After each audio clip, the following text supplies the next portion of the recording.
The webinar will begin shortly. Please remain on the line.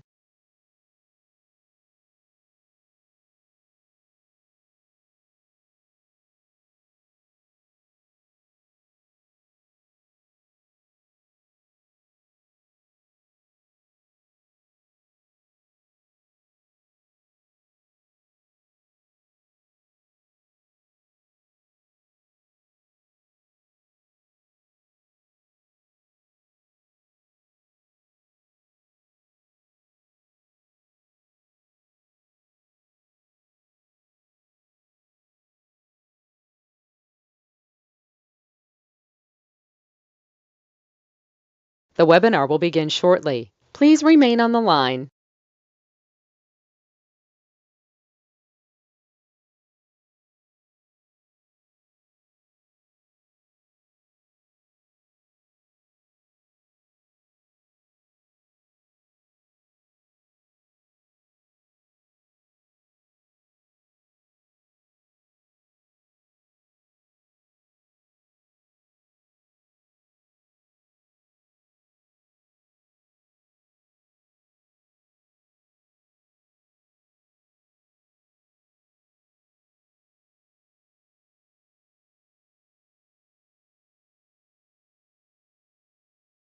The webinar will begin shortly. Please remain on the line.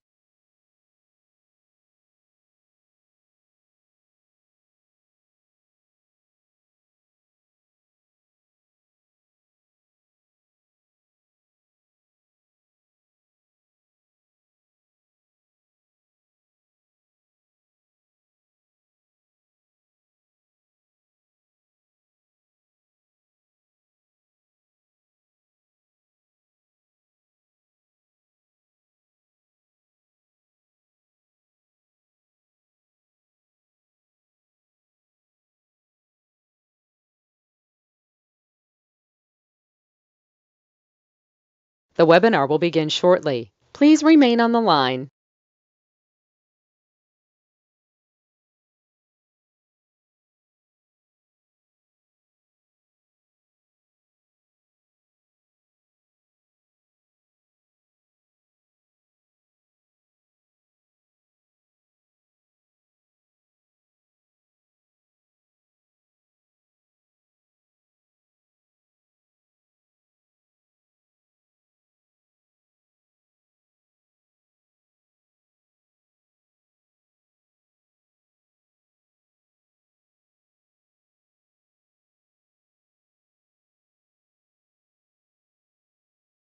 The webinar will begin shortly. Please remain on the line.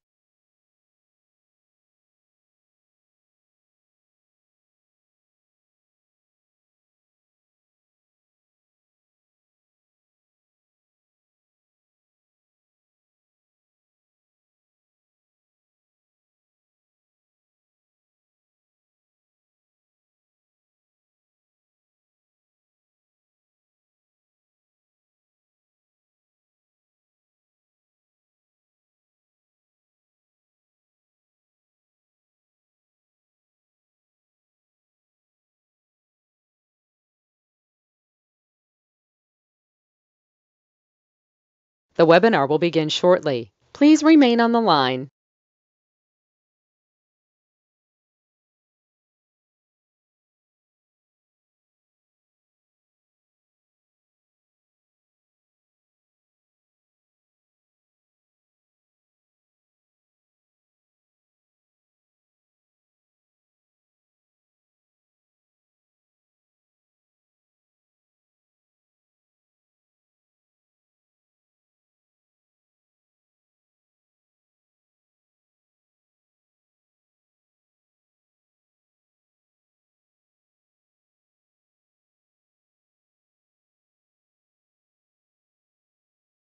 The webinar will begin shortly. Please remain on the line.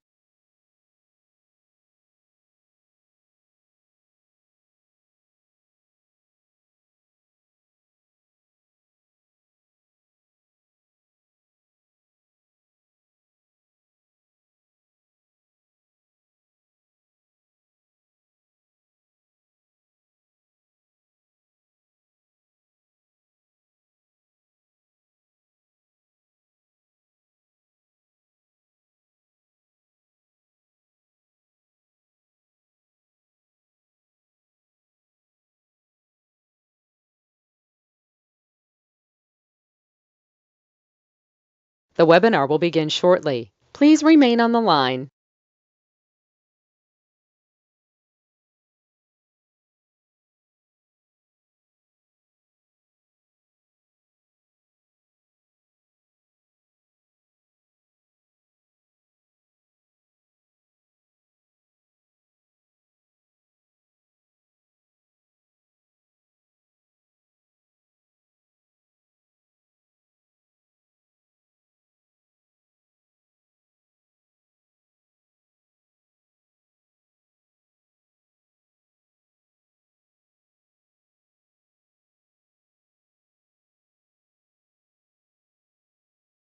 The webinar will begin shortly. Please remain on the line.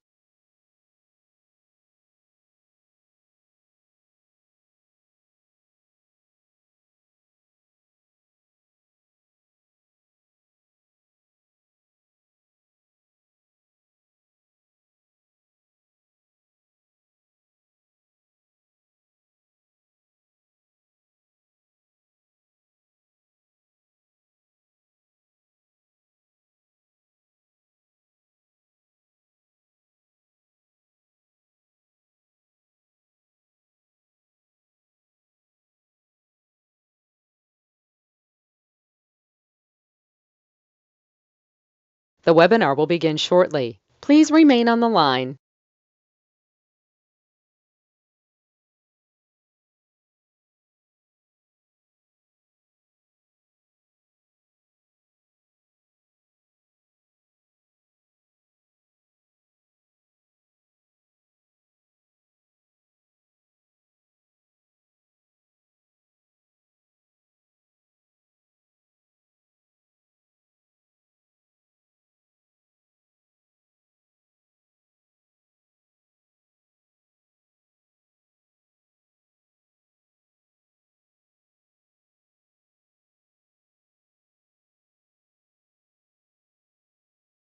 The webinar will begin shortly. Please remain on the line.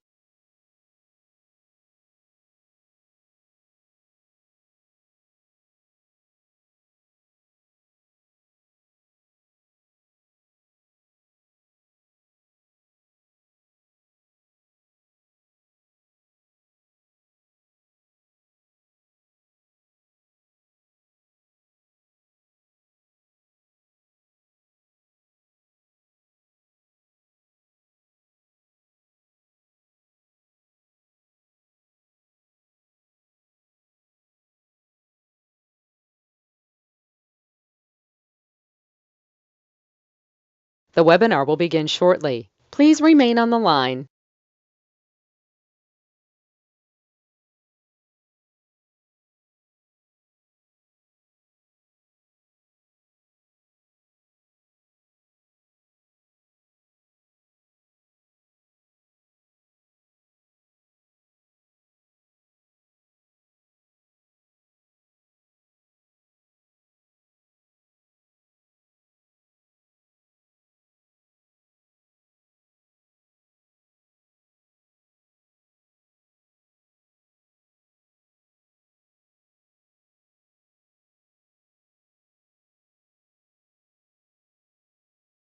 The webinar will begin shortly. Please remain on the line.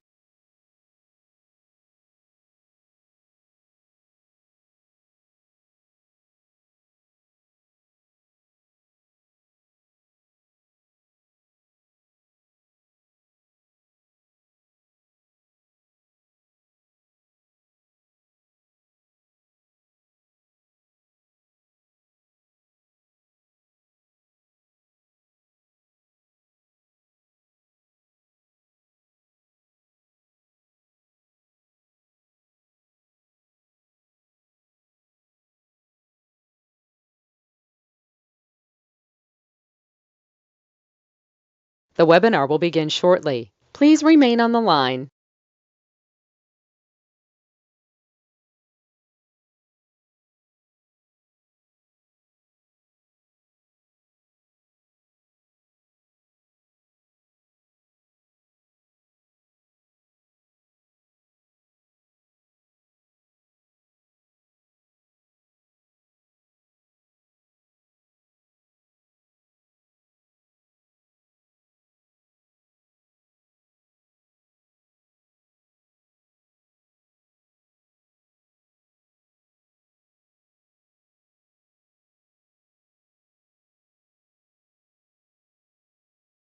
The webinar will begin shortly. Please remain on the line.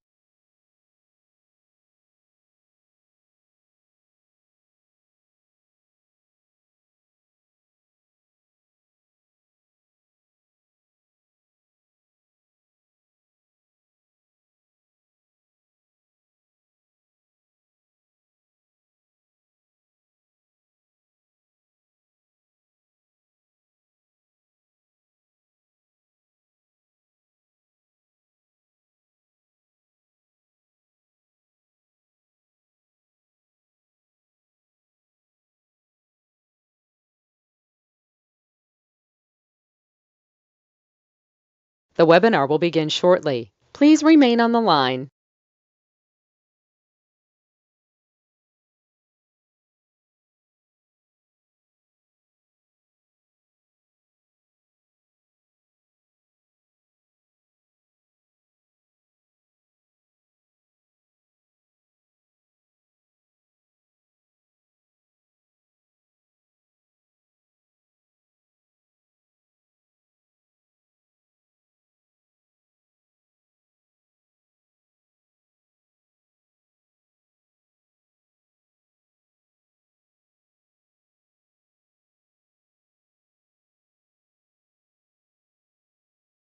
The webinar will begin shortly. Please remain on the line.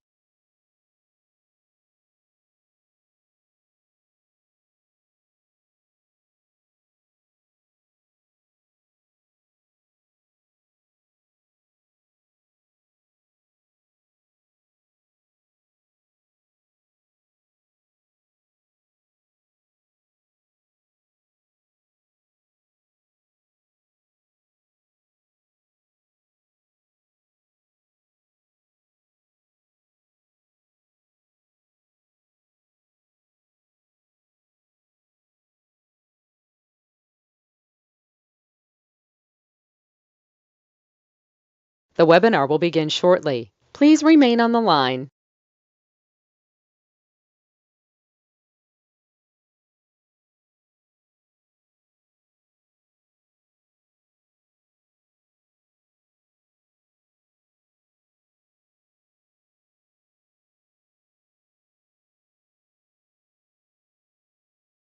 The broadcast is now starting. All attendees are in listen-only mode.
All right. Good morning, folks. Good morning, everybody joining me. My name is Lexi, and I am one of the Archer Review tutors.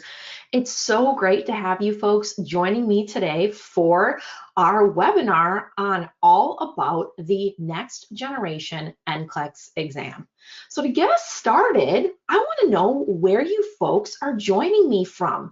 If you're on Facebook Live with me, go ahead, comment where you're joining me from. If you're on YouTube, go ahead, pop it in the chat. And if you are joining me on GoToWebinar, go ahead and pop it in the question box because we have Miss Rachel joining us, answering your questions live as we are going through the webinar. I'll do my best to peek at those chats, but it can get a little hard to go through the slides and answer the chats at the same time. So go ahead and let me know where you're joining me from. I love to know where everybody is tuning in from. We've got some folks from Canada. I've got somebody from Brooklyn.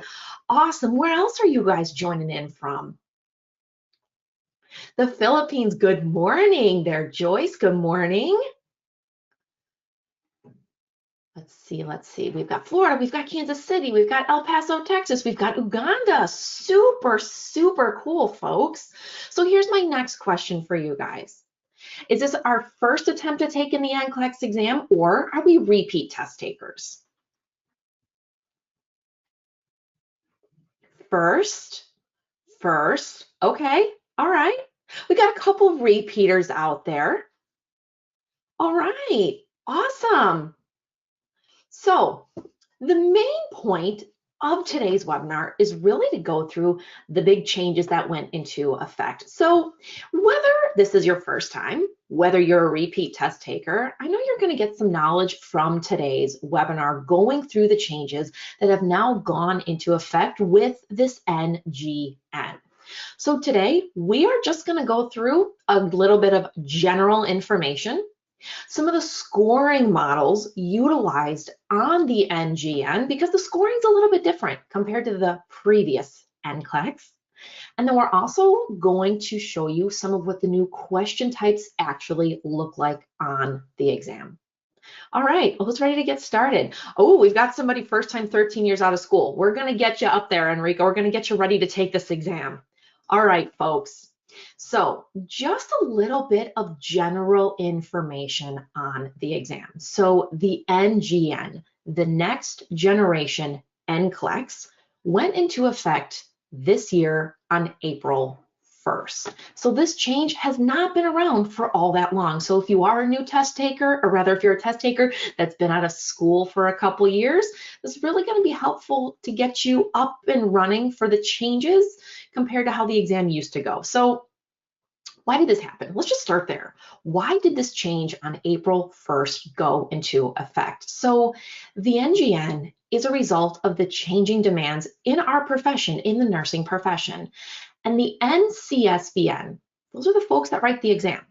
The NCSBN re-evaluates the NCLEX exam about every 3 years to ensure those that take and pass the exam are actually ready to be registered nurses. Now, this exam, the NGN, is going to include new question types and a different scoring system. And its purpose is to ensure that candidates are able to perform clinical judgment and decision-making as a new nurse. That's really the whole reason this went into effect, folks. It's not because they decided, yeah, we want to make it really hard on these nurses that just spent all this time in nursing school. No. These changes went into effect to really kind of make sure you are ready to make really important decisions when you are there at the bedside taking care of a patient. Now, again, it just went into effect on the April 1st of this year.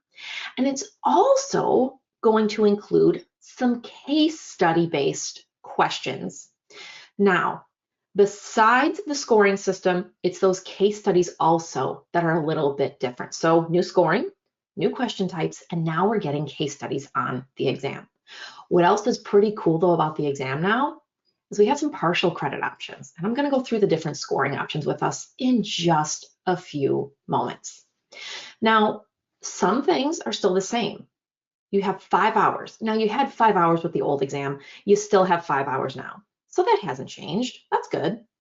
Now, before April 1st, when we had the old school NCLEX exam, you had 70 scored questions and 15 unscored. I'm so sorry, 60 unscored on the previous exam and 15 unscored. Now there's 70. So back in the day, as in about a month and a half ago, the minimum amount of questions you could get was 75. Now the minimum amount of questions you will get on the exam is 85. So it bumped up just a little bit. Please don't be intimidated by those 10 extra questions that now go into the minimum questions.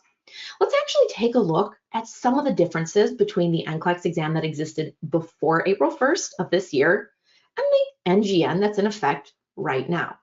So let's take a look here. So 5 hours either way, that hasn't changed.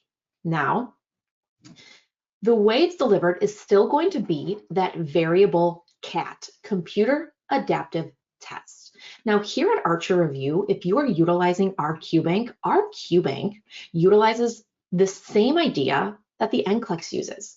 So if you set up a CAT exam with Archer Review's QBank, it will give you questions based on your ability. So if you do well on a question, it's going to give you a harder question. If you get a question wrong, it's going to give you a little bit of an easier one, because the way our technology works, just like the NCLEX exam, it wants to figure out where you average out. What degree of questions do you consistently get right? And are you above the passing threshold? So that's still going to be the same, the variable length CAT. And that's why for some individuals, that exam turns off right at the 85 questions, because the exam knows with absolute confidence that you are passing those kinds of questions above that passing threshold. And for other people, that's why you sometimes have to do a couple more questions, because it needs to make sure with absolute confidence that you can pass those questions, those harder questions, or those questions above their difficulty, above that confidence interval. Now, the total exam length back in the day, before the first, you could have gotten anywhere between 75 and 145. Now it's just changed a very little bit to 85 to 150. Now, before April 1st, we did not have any sort of case study based questions, but now you are going to get 3 case studies on your NCLEX exam. Now, each one of those case studies is going to have 6 questions attributed to it. So once you make it into one of the case studies on your exam, you will know that that question in front of you related to that case study, and the next 5 questions will only deal with that case study. It's not going to bounce around. So you'll have the case study, 6 questions, and then some more questions. But total on your exam, you will have 3 case studies. And if there's 6 questions from each case study, that means you're going to have a total of 18 questions related to case study based questions. Now, that means that in terms of standalone items mean the question in front of you, that's the only one. It's not going to matter about a case study. It's not going to pull from previous information. It's just that question right there in front of you. And that's why we call those standalone items. So for the previous NCLEX, 60 to 130, because those 15 unscored questions really didn't count. And then now on the NGN, between 52 and 117. And of course, that's also then taking those case study based questions, which are not standalone items, into consideration. So that means on the old exam, you would only have a total of 60 to 130 scored questions, but now we have the 70 to 135. Now I'm going to go back a slide just for 1 second. Now on this slide, remember, it says right here, if you take a look at my screen where it says 15 unscored, that's because on the NCLEX exam, they give you some questions and you never know which ones they are, but some of the questions they give you are unscored. It's the NCSBN's way of sort of testing questions to see how they perform with a wide sample of students. But of course, we never know which one's an unscored question, so we have to do our absolute best to get every single answer correct. So that's what those non-scored or pre-test items mean. All right, now, we having fun yet? Let's get into some of the different scoring models. So the previous NCLEX exam pretty much meant you had to get every part of the question right to get the question right.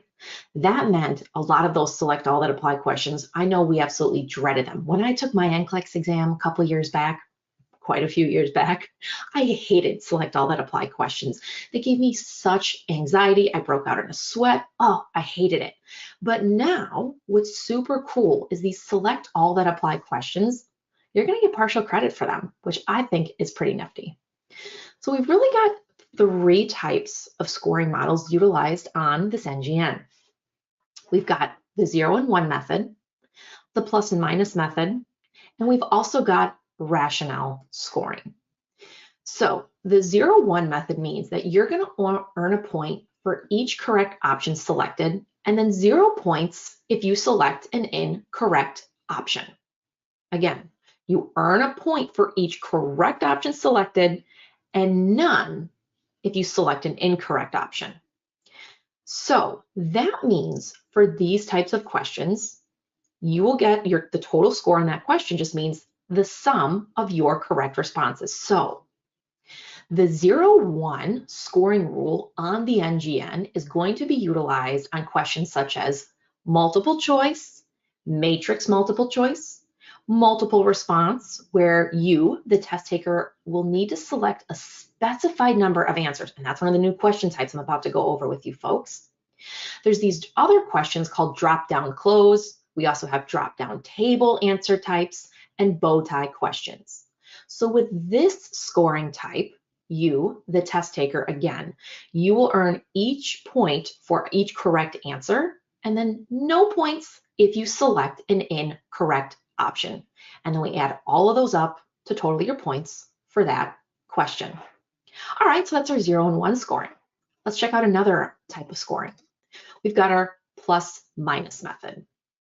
So with this method, this means you can earn a point when you select a correct option, but here you will lose a point when you select an incorrect option. So +1 for a right answer, but they will take away for an incorrect option. So with this scoring, this plus minus scoring rule on the NGN is going to be used on questions such as highlighting text, another new question type, highlighting table, another new question type on this exam, matrix multiple response type questions, multiple response grouping, and multiple response select all that apply. So with this scoring type, you, the test taker, again, will earn points when you select a correct option, but you will lose a point for selecting incorrect options.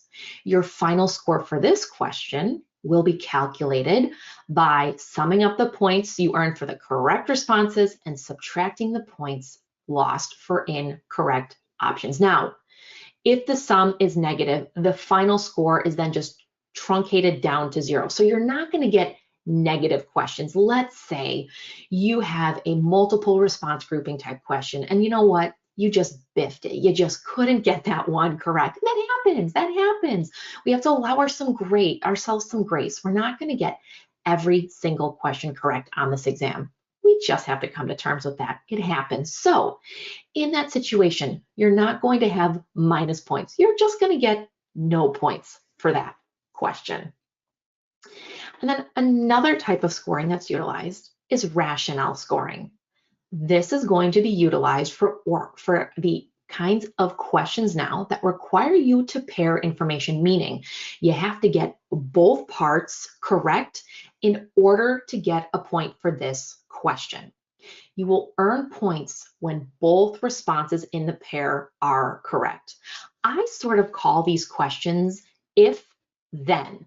So there's going to be 2 parts to one of these questions, and most of the time it's going to be a closed type question where it will give you a drag and drop option where you have to choose the first word and then the second word. So the rationale scoring rule on the NGN exam is going to be utilized on questions such as those drag and drop rationale questions and drop down rationale questions, which I'll show you an example in just a few moments.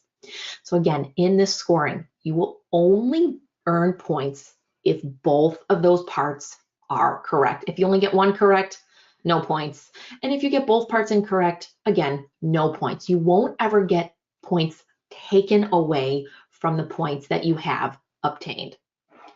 So again, we are going to have new item types. So prior to April 1st, we had our multiple choice type questions, we had our select all that apply type questions, and we had really fill in the blank type questions. And those were the main question types on the NCLEX exam. But now we are going to see a whole bunch more types of questions. And these new questions can either be as standalone items, or you can see them also incorporated into those 3 case studies that you will get on your exam. So let's start by taking a look at some of these new question types. So I'm going to show you folks in just a moment an example of some drag and drop type questions, some drop down, multiple choice, multiple response, highlight / extended hotspot questions, bow tie, and then trending. But I want to ask you folks a question. Have you guys been doing any sort of practice, either in the Archer Q Bank or other Q Banks? Have you seen these types of questions? How are you feeling about them so far? Go ahead, answer in the chat box. In the questions, if you're in GoToWebinar, go ahead and answer in the question. Have you folks been doing any of these question types thus far? And how are you feeling about them?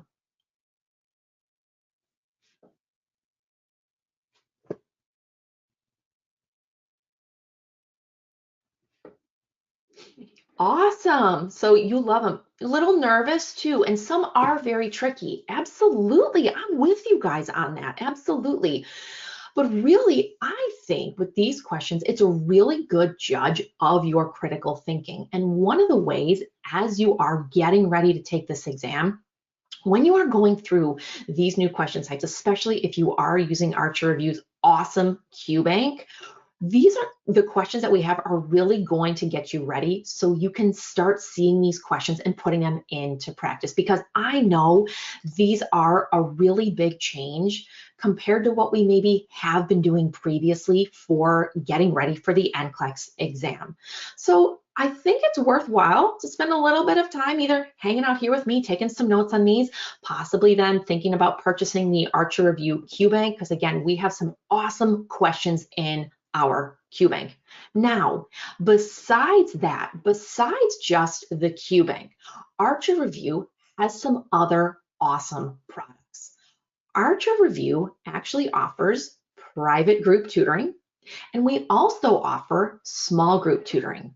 What's super cool is that if you are interested in joining us in any of these sessions, signing up and booking these sessions, all I would need you to do is scan that QR code right there on your screen, and it will take you right to the booking page.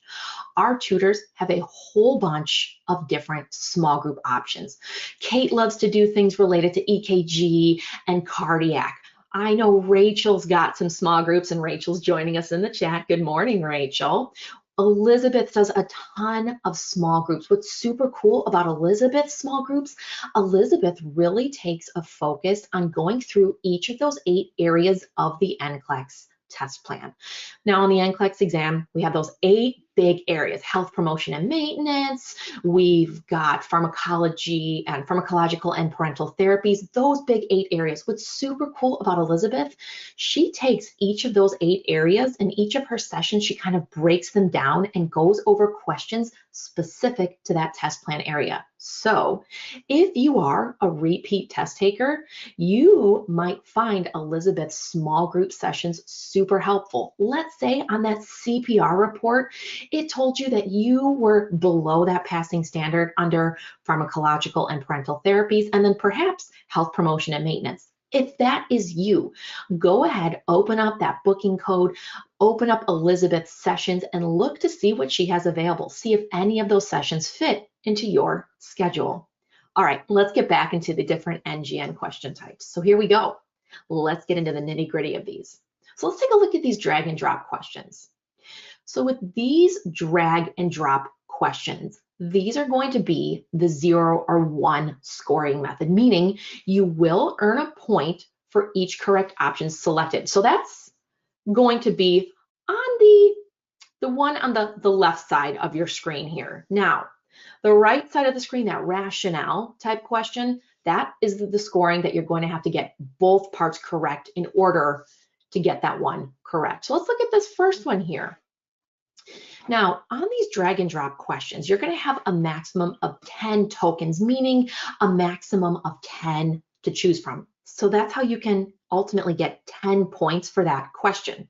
So it says the maximum. I don't think they're going to give you 10 on every single time they give you one of these questions, but it is, of course, always a possibility. So let's take a look at this one. The client may be showing early signs of blank based on the blank and the blank. So here you have to choose the correct condition, the correct assessment finding, and then another one of the correct assessment findings. So that's why those assessment finding columns are the same. So here you would read the information presented to you and you would have to decide, what condition is this patient experiencing and why do I think that? Now, let's take a look at the right side of my screen, this rationale scoring. So here it says this sentence will have one blank for a cause and one blank for an effect. That's why in my head, I kind of call those a if then. If blank happens, then this happens. And I have to get both parts of that kind of question correct in order to get that question correct and to get all of the points for that one. I can't just get 1 point. It's all or nothing with those rationale questions. So let's look at this one. It says drag one prescription and one nurse's note finding to complete the sentence. So you would have a whole question. Perhaps this is a case study question. Perhaps it's a standalone item. You would read the question and any information provided, and you would have to decide, am I going to administer olanzapine, initiate saline, weigh the client, and establish therapeutic rapport based on either suicidal ideations, severe dehydration, altered nutrition, or underweight appearance. So again, with those types of questions, we are going to have to get both of them correct for that rationale type question. Now let's take a look at our drop-down questions here. All right, so we've got close, we've got rationale, and we've also got table options here. So let's look at these close questions. So here, this is where you would select, again, one option from a drop-down list. Each close items can have multiple drop-down lists, and it can be words, it can be phrases, they can be within a table, or they can be within a chart. So really with these closed types of questions, there's a lot of variance. And so some people are saying, oh, there's so many different question types on the NCLEX exam now. Well, yeah, kind of, because you can kind of make a bunch of different combinations, either between close and table. So just be prepared to see these small differences on the NCLEX exam. But ultimately, all of these questions are really gearing up to ask you, does this nurse know how to make really good critical decisions at the bedside? Do they have those critical thinking skills that are necessary for a nurse to have when they become a practicing nurse? So here, for the very first one, on the left-hand side of my screen again, the client is at greatest risk for blank. Once you open that little down arrow, you would have a drop-down menu of answer choices. And then you have to decide. The primary healthcare provider will likely order a blank to confirm the diagnosis. So if I was a betting woman, I bet that second drop-down menu would either give me lab tests to run or possibly a procedure to do, maybe a CT scan, maybe an MRI, something like that. And you would have to decide. Now, again, let's look at that rationale question here. So let's move into the middle part of my screen here that I'm looking at, that darker gray area that says rationale. So here it's going to test your ability to identify cause and effect, if then. The sentence will have one cause and one effect. And again, you have to get both of those correct in order to get all of the points for that question. So here, just an easy breezy example, the nurse is most concerned that the client has blank because of blank. You can't only get one part correct you have to get both parts correct in order to get that question correct on your NCLEX exam. Now, moving over to the right side of the screen, we've got an example of a table. So in here, you, the candidate, will select drop-down options from a table. There will be 3 to 5 options in each drop-down box.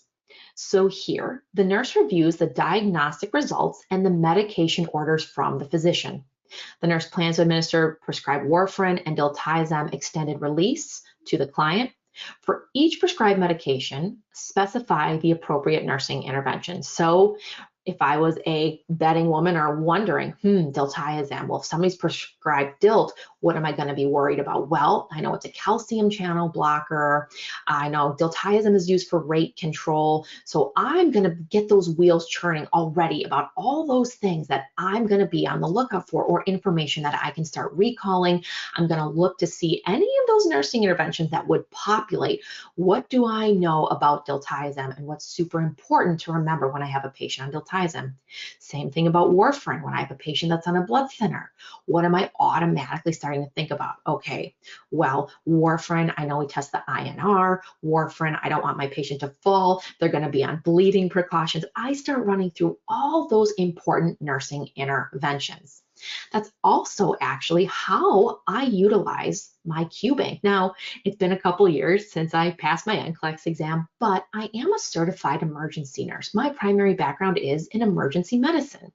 I take my certified emergency nurse exam every 4 years. Now, I get super nervous, I get sweaty, break out in sweats, the whole nine. I hate taking standardized tests. I do.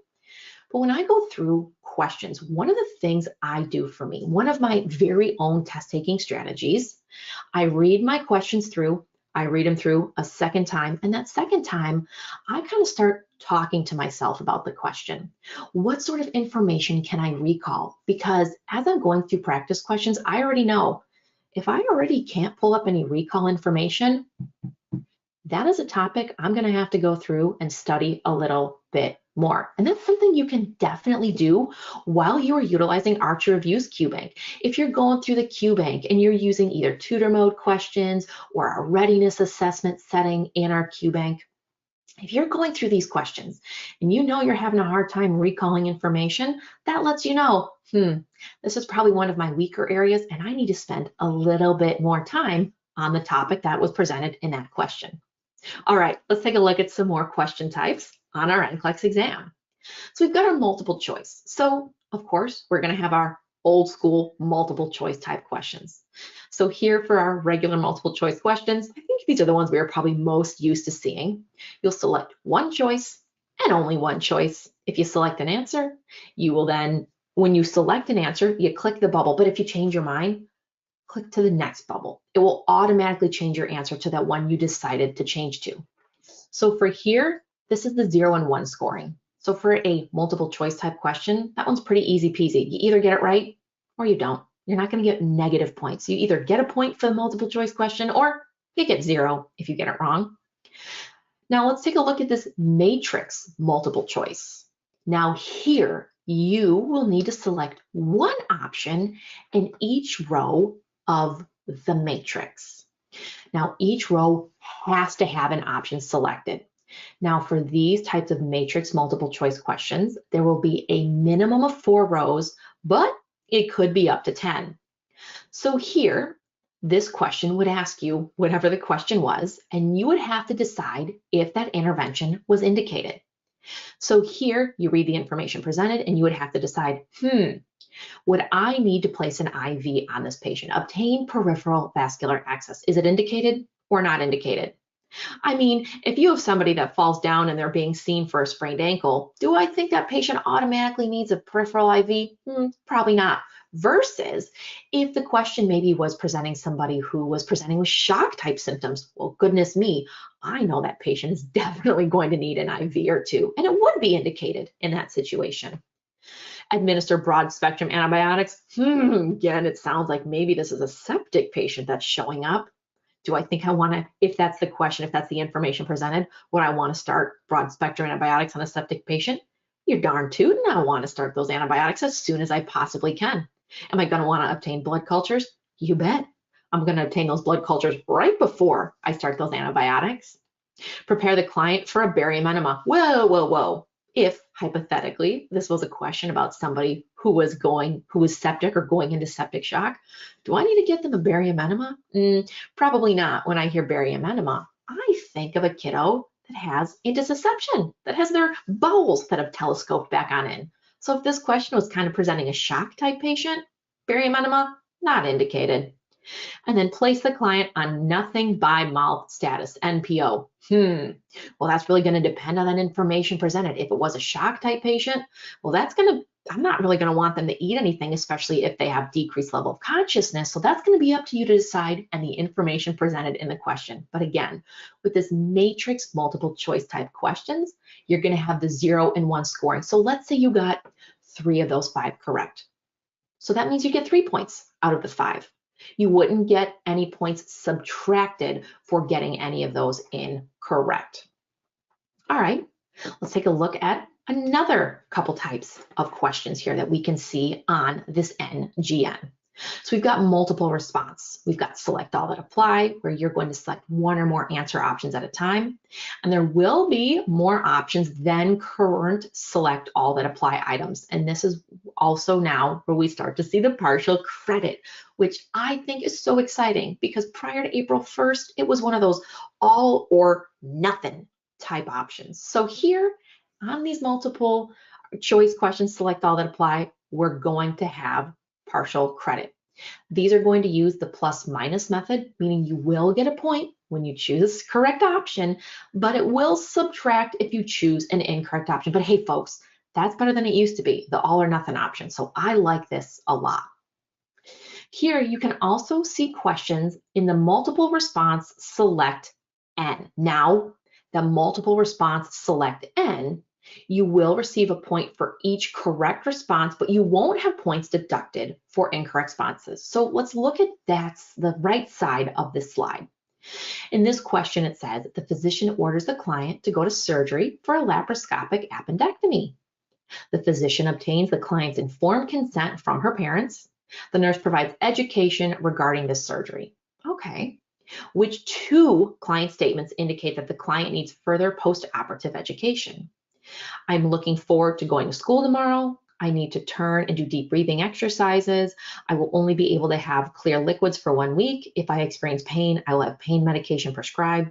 I may feel bloated and have abdominal distension. I will need to ambulate if I experience cramping. So here, this question specifies that you have to choose 2, no more, no less. So if you choose the 2 correct options, yes, you get your 2 points. If you choose a correct response and you choose an incorrect response, it's not going to deduct. You would only get 1 point for that one. So the select all that apply gives you the plus minus scoring. The multiple response select N is going to utilize that plus minus method. Will not use the plus minus. It would use the 0 and 1 method. So you would get a point for every correct option, but no points deducted for incorrect responses. Let's look at another multiple response option here. We've got the matrix multiple responses. So here in this matrix multiple response, this is going to be another matrix where you have multiple options. Each row may have more than 1 correct answer. Ooh, we get a little tricksy here. Each column must have at least 1 response selected. And folks, when you do encounter these questions on the exam, they are going to give you cueing. They will let you know, hey, for these types of questions, you have to select blank. Please make sure you're reading your questions completely and slowly. That's why I also encourage you to read these questions twice and completely so you actually know what the question's asking you, for 1, and 2, so you know how to actually answer these questions correctly. I don't want you folks making careless mistakes where you get questions wrong simply because we didn't take the time to pause and read our answers completely, or the questions completely. So here it's going to give you information. It says nausea and vomiting in terms of client findings. Could we see that with appendicitis, with pancreatitis, or cholecystitis? You bet I could. So I would need to select all 3 of those options to get that row correct. But as you can see here though, each column also must have at least 1 response selected. So epigastric tenderness, well, I would really kind of expect that with pancreatitis based on really where my pancreas is. Would I expect that with appendicitis? Not so much. With cholecystitis, I'm thinking not so much, so I don't choose it. What about signs of dehydration? Would I expect that with appendicitis? Yeah, if my patient's vomiting and been feeling poorly. If they have pancreatitis, definitely, and cholecystitis, yeah. So I choose all three there as well. So this is going to use the plus minus scoring, where you will get points correct when you select a correct option, but you will lose a point when you select an incorrect option. Same thing here with that multiple response grouping. It's going to use that plus minus method of scoring as well. So moving over the right side of the slide, the multiple response grouping questions. You'll have a minimum of 2 groupings and a maximum of 5 groupings.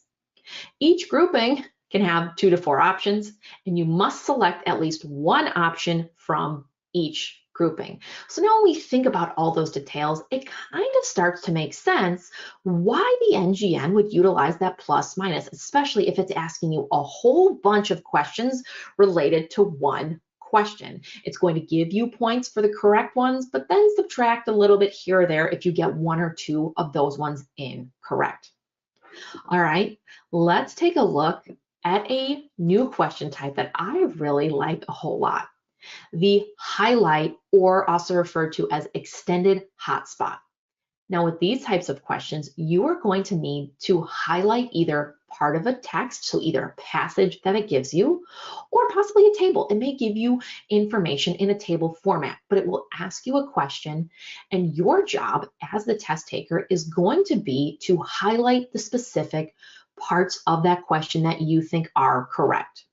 So here you have some orders to go through.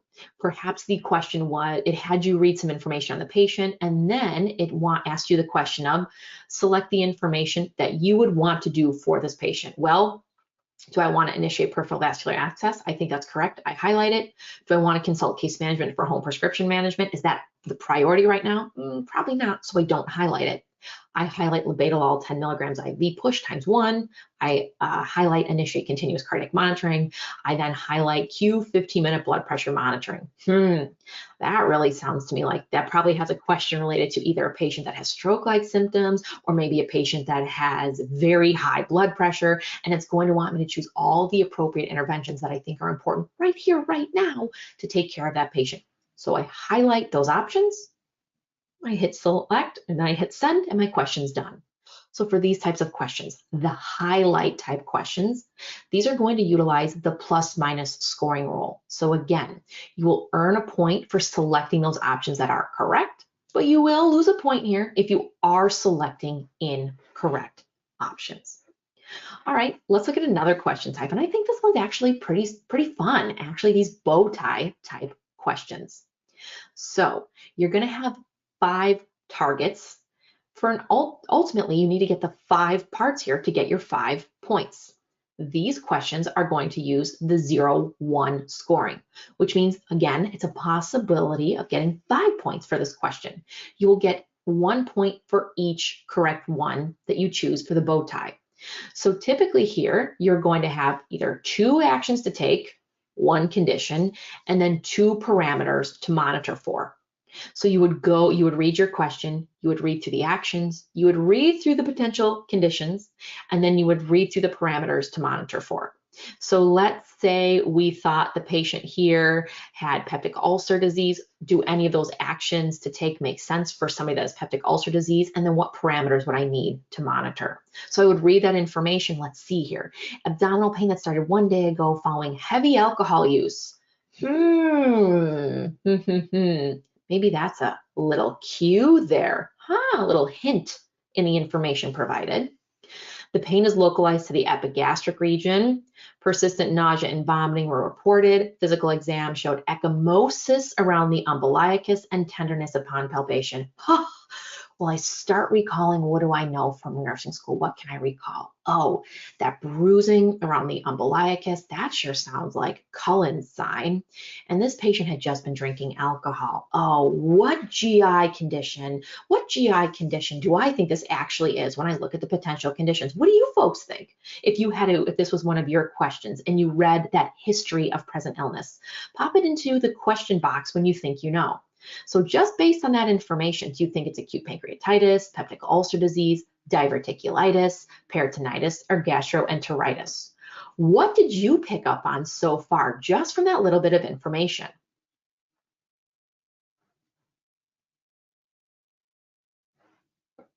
Absolutely. I agree there, Yasmin. Absolutely. I think pancreatitis, acute pancreatitis. So already I get those wheels churning in my mind. Okay. All right. If it's acute pancreatitis, what am I going to be worried about? What actions am I take? What are some parameters I want to monitor for? So it then gives me my patient's vital signs. I see that they've got their little tachydo at 119 beats per minute. Their respirations are a little high. Ooh, their blood pressure's low. Yikes.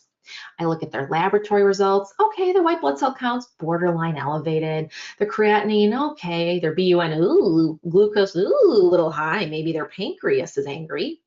Calcium, a little low. Sodium, a little low. Potassium, kind of right there in the normal range. So here then I would make those decisions. What actions do I want to take? What parameters do I want to monitor for? So if I chose pancreatitis and if that was correct, but I got the other ones incorrect, I would get 1 out of my 5 points.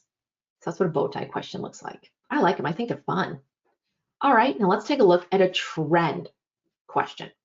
So for these questions, it's going to call for you to review information over time. And by time, it's going to have you look at the patient's chart. You're not going to look at information, think about it for the exam, and then be asked to recall that information. No, no, no. It's going to give you information in your patient's chart and look to see, have there been any trends since I've been reading this information? So for here, you may review nurse's notes, lab values, vital signs, progress notes, medications, or any other information. And any response type can be used. So for here, you're looking at somebody's vital signs at 1800, 1900, and then 2000. The question then says, the ICU nurse reviewed the patient's medical record based on the 2000 vital signs. Select 2 immediate actions the nurse should take. Boom, right there. I see that word immediate, meaning the most important interventions that I have to put to the top of mind. Stop the diltiazem infusion, apply supplemental oxygen via non-rebreather mask, stop the saline infusion, notify the primary healthcare provider, assess the client for back pain, request a prescription to change the IV fluids to hypertonic saline. Well, let's see here. What do I see? Oh, well, their blood pressure has steadily gone down during those 3 times of getting vitals. Their heart rate was high, but it actually went down. Okay. Well, does that already make sense? Well, I don't know. I mean, normally when somebody becomes hypotensive, typically their heart rate goes up. So it's just things I start thinking about as I think about their vital sign changes. Their respiratory rate, 18 to 17 to 16, that doesn't really concern me right this second. Their temp, it stayed pretty consistent. And their oxygen, 90 to 89 to 91, kind of staying consistent. So it would be up to you, though, to decide here, okay, what are the 2 most important things I need to do? And you can evaluate there that other tab that says medical history, the medication administration record, and then the physician order. So right here, then, you would need to go through that information and make that decision. But be careful where it says based on those vital signs. So right there, it's another cue. It lets you know, gosh, I should look at those vital signs. All right. So those are kind of those standalone items. In a second here, we're going to get into the case studies. But right now, I want to take this opportunity to tell you about one of my passion projects with Archer Review. So Archer Review has this really awesome 6-week program to get you ready for the NCLEX exam. It's called Intense Prep. I'm one of the Intense Prep tutors. In fact, I do live sessions every Tuesday and Thursday where we go over a whole bunch of different topics. We go over fluids and electrolytes. We do a review of basic care and comfort because I know that's one of those 8 test plan areas on the NCLEX exam that a lot of people struggle with, and that's okay. We go through it together. We go through things like the cardiac system, endocrine, neuro. We take it slowly and we review the most important concepts. Besides that, with Intense Prep, there's also small groups that come with Intense Prep, where you would meet with a tutor on Mondays and Wednesdays. You and a group of about 19 other students are capped off at about 20 students. You're going to go through important test taking strategies, how to attack prioritization style questions, how to attack select all that apply questions, and you have a little bit of homework with Intense Prep as well. Your tutor is going to assign you readiness assessments, but then That same tutor is going to look at your readiness assessments over those 6 weeks you're with that tutor, and they're going to help you figure out your weak areas and help you to pick out those areas that you need to spend a little bit more time studying and getting ready for you to take and then pass your NCLEX exam. So we have open slots available starting June 12th, and we would love to see you there. As soon as 20 students sign up for a group, it's full, they're capped off, and that's it. So take a look, head on over to the Archer Review site.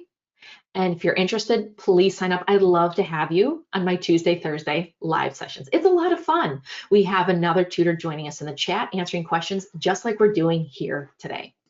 All right, so now let's get into the case studies part of our NGN. So all those questions I just went through with you folks over the last half hour here, you can get those as standalone items, or you can still have these questions built into a case study. So you will have 3 case studies on your exam. Each case study will have 6 questions about that client scenario. The information you get on the case exam, the case study, will sort of unfold, and then you'll have subsequent questions that are asked. Now, the reason this went into effect, the NCSBN, again, they designed and created these case studies as a way to sort of test your clinical judgment in sequential order. So it's going to be focused on each step of that clinical judgment measurement model. So they call this the NCSBN, Clinical Judgment Measurement Model, the NCJMM. And it's focused on recognizing cues, which is going to be your first question up with the case study, all the way through evaluating outcomes. And let's take a look at what I mean by that. So the very first question you get with your case study is really going to be focusing on, hey, you, the nurse, are you able to recognize cues? That's why I kind of gave you the wink, wink, nudge, nudge with that question about that bow tie question a couple slides back about that pancreatitis, when they said the patient was drinking alcohol and they had periumbilical bruising. Well, I know Cullen's sign and alcohol, ding, ding, ding, pancreatitis. So I picked up on that cue right away. So here, the very first question in your case study is really kind of gearing towards that. Are you, the nurse, are you able to pick up on some of these hints, these little cues or clues that are dropped in your question? So here you would read the nurse's notes, you read the vital signs, and then the question wants to know which 2 findings, meaning this is a 0 and 1 scoring, you get 2 points. If you got both, if you got 1, you'd get 1 point. If you chose the incorrect option, it wouldn't take away. So you'd have to choose the 2 findings in the nursing assessment that require follow-up. I would want you to read those nurse's notes and figure out, okay, and do I need to follow up on the disorientation, the no range of motion on the left side, the blood glucose, the AFib, the urinary incontinence, the hyperlipidemia, or the irregular pulse? You, the nurse, would need to read through that information and decide, which findings require follow-up. And folks, anytime these questions on the NCLEX exam ask you questions that say require follow-up, it's still ultimately a prioritization style question, because you have to decide which of those options are of the most importance right here, right now. They all might make sense, but which 2 make the most amount of sense? Now, the next question in your case study is going to see, okay, how do you analyze the cues? It wants you to analyze the important cues that it gives you and then answer the question appropriately. So in this question, you will only get 1 point, as this one is a multiple choice type question. That's it. That's the only way you can get this question correct. You get that point if you get that correct answer, or just no points. It won't take any points away from you. So again here, you would read those nurse's notes, and then the question asks you, all right, well, which factor best explains the client's findings? Is it the dehydration? Is it their blood glucose? Is it their irregular pulse? Or is it their limited mobility? Now, this question is going to possibly build on that information that was presented to you before. These case studies build upon each other. They may give you more information that may change how you make the decisions as the questions progress through the case study. Now, question number 3 here on your case studies, this is where it wants you to prioritize the hypothesis. So as the case study continues, more questions will be asked. In this example, this question is trying to judge your clinical decision-making to see if you can predict what is likely happening to this patient. Are you able to anticipate that normal course of care or disease process? So this example again would be an example of a 0 and 1 scoring. So this question says, which 3 problems is the client most likely experiencing? Select all that apply. Well, for this one, because it specifies those 3 options you got to choose, you would get all 3 points if you got all 3 correct, but let's say you got 2 correct and you missed one, you would get 2 out of 3 for that one. Now, the 4th question that's presented to you in this case study is wanting you to generate solutions. So the case study unfolds maybe a little bit more, maybe you get a little bit more information, maybe some vital signs have changed, whatever it may be, maybe you have put some orders into effect. But here then really the 4th question is geared towards figuring out how are we going to fix this problem our client is experiencing. So here the question says, the nurse is collaborating with the physician. Which orders and prescriptions does the nurse anticipate? So which of these are we going to choose to sort of fix or help our patient? And this is a select all that apply. So you would choose whichever ones you think are correct. And remember with these types of select all that apply questions, it would be the plus minus scoring. So you get a point for each correct option, but you would have a point subtracted if you chose an incorrect one here. Now, the 5th question that we see in the case study is going to be, it wants you to take action. The question number 5 in the case study is now asking you to choose the 3 most important nursing interventions. This is an example of working on the clinicals of your clinical prioritization skills. So many of the answers could be correct, but this one wants us to choose the most important interventions that we must do for this patient.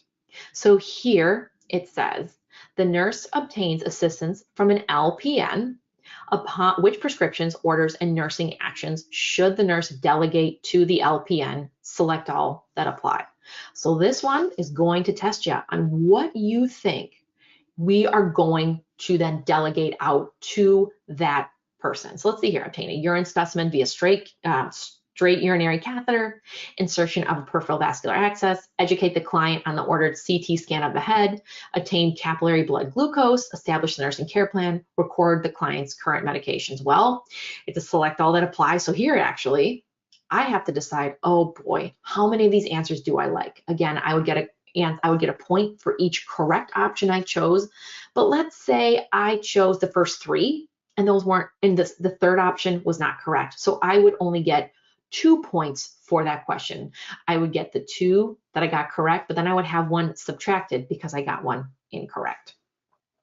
But with that type scoring, the plus minus scoring, remember, you're never going to have points subtracted. It would just truncate down to 0. And then for question number 6 on a case study, this is going to ask you to evaluate outcomes. So finally here, we need to be able to think critically if our interventions or any cares that we've provided for our patient actually worked. So here, we're only going to select 1 answer per row. So here again, with this type of question, we can have a maximum of those 10 tokens, those 10 rows on a question like this, minimum of 4, maximum of 10. This is a matrix multiple choice type question. One of those questions I showed you guys a little while ago. This type of question utilizes that 0 and 1 scoring where you will receive a point for each correct answer. So here we read any information that has unfolded during the case study. It says the nurse prepares to discharge the client for bacterial cystitis, delirium, and dehydration. The nurse obtains discharge orders from the physician. The question then states the nurse is educating the client and her family. Click to specify if the discharge teaching is appropriate or not appropriate. So A, or the first one rather, take doxycycline with foods rich in calcium. Is that appropriate? Is that not appropriate? In fact, what do you guys think? Pop in the chat, what do you guys think? Would we want to do that? Would we not want to do that? What do you guys think?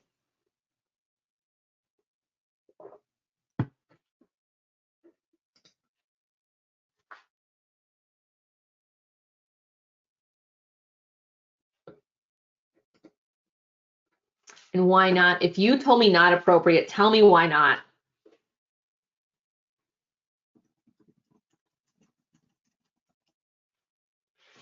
What do we think here? Why? Why would I not want to do that? Exactly. Doxycycline and calcium, we should not give that together. Absolutely. So is it appropriate or not appropriate? Not appropriate. I would check that little not appropriate bubble. Then I move on to the next one. Increase your fluid intake with non-caffeinated liquids. Oh, somebody who has bacterial cystitis, do I want them to sort of flush out their GU system? Yeah, I definitely want them to do that. And plus, this individual, she's 83 years old, she had delirium, she's dehydrated. So am I going to want this individual to increase that fluid intake? Absolutely. She's dehydrated and she has bacterial cystitis. Let's bump up that PO intake of fluids and avoid the caffeinated beverages.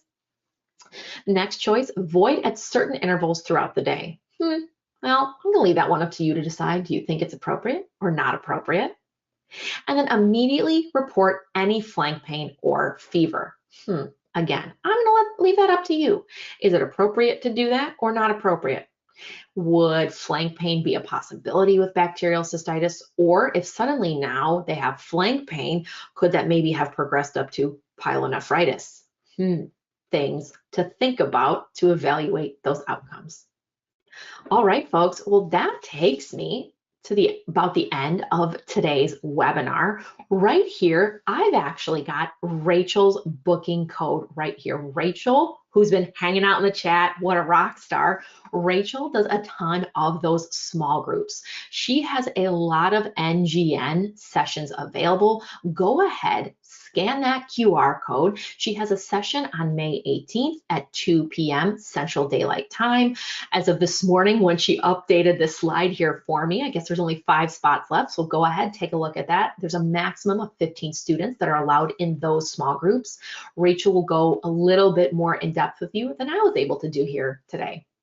And then one last thing I want to share with you folks before I go. We've also got another free webinar. On some Wednesdays, those of us here at Archer Review, sometimes we do these free webinars. So what I would recommend, scan this QR code and sign up for next week. Next week, we are doing the webinar, I failed the NCLEX, now what? And Rachel will be the one presenting and I'll be the one hanging out in the chats, answering those questions as you guys ask them of me. So go ahead, scan that code. It'll take you right to sign up for that session. Otherwise, what else I would recommend, if you're joining me from GoToWebinar, look us up on Facebook, like our Facebook page, join us on YouTube and subscribe to our YouTube channel. So anytime we do drop any sort of other videos, anytime we drop any of these other webinars, you will be automatically alerted to all of those goodies that we share on those platforms.